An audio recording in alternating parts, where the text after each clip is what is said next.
রাম হরে হরে। আমাদের শাস্ত্রে মূলত কলিযুগে 4টে পাপ কর্মের ওপর খুব ব্যাখ্যা করেছে শ্রীমদ্ ভাগবতমে। যারা বৈষ্ণব বা যারা এমনিতে যে কোনো ভগবানের যারা ভক্ত, তাদের এই 4টে পাপ কর্ম যদি করে তাহলে তাদের দয়া, তপস্যা, সততা, শুচিতা এগুলো নষ্ট হয়ে যাবে। আর এগুলো যদি নষ্ট হয় তাহলে আমরা যতই হরিনাম করি, কৃষ্ণ নাম করি, অ্যাজ এ রেজাল্ট 0 হয়ে যাবে। তো 4টে পাপ কর্ম কি কি? না, সমস্ত প্রকার আমিষ আহার বর্জন করতে হবে, সমস্ত প্রকার আমিষ আহার বর্জন করতে হবে এবং জীব হিংসা থেকে মুক্ত হতে হবে। এই আমিষ আহারগুলো কি কি?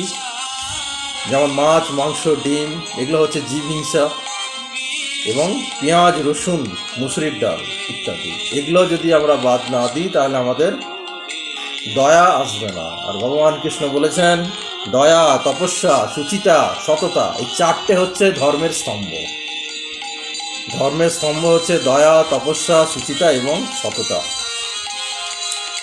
সেকেন্ড বলছে সর্বপ্রকার নেশা বর্জন করতে হবে। নেশা, চা, কফি, গাঁজা, বিড়ি, পান, হেরোইন, ভাং, মদ, গাঁজা।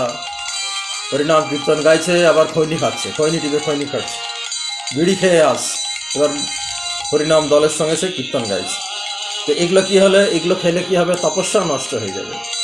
হ্যাঁ, আগেকার দিনের মুনি ঋষিরা কিন্তু এগুলো কেউ খেত না। যারা বড় বড় ট্যালেন্টেড মুনি ঋষি, বিশ্বামিত্র মুনি, তারপরে বৈশিষ্ট্য মুনি, এরা কিন্তু কেউ এই নেশা পান করতো না।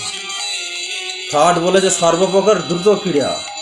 হ্যাঁ, পাশা, জুয়া খেলা, গ্যামলিং যাকে বলা হয়, বাজি ধরে খেলা, এগুলো যদি খেলা হয় তাহলে কী হবে? সততা নষ্ট হয়ে যাবে। আর হচ্ছে লাস্ট কি বলা হয়েছে? অবৈধ সঙ্গ বা যৌন সঙ্গ। এটা ভেরি ভেরি ভাইটাল। এই যদি অবৈধ সঙ্গ, যৌন সঙ্গ করা হয় তাহলে শুচিতা নষ্ট হয়, পবিত্রতা কোনো মতে আসবে না, শরীরের পবিত্রতা আসবে না। আর শরীরের যদি পবিত্রতা যদি না আসে, আমাদের এই যে হরিনাম মহামন্ত্র যে আমরা সারাদিন জপ করি, এই ভক্তিলতা গোলক ধামে কোনো মতে পৌঁছাতে পারবে না। হ্যাঁ, সুতরাং আমাদের এই 4টে পাপকর্ম, শাস্ত্রে নিষিদ্ধ পাপকর্ম পরিত্যাগ করতে হবে। প্রতিদিন 16 মালা জপ করতে হবে। 16 মালা জপ, হরে কৃষ্ণ কৃষ্ণ কৃষ্ণ হরে হরে, হরে রাম রাম রাম হরে হরে। এটা হচ্ছে 1 মালা।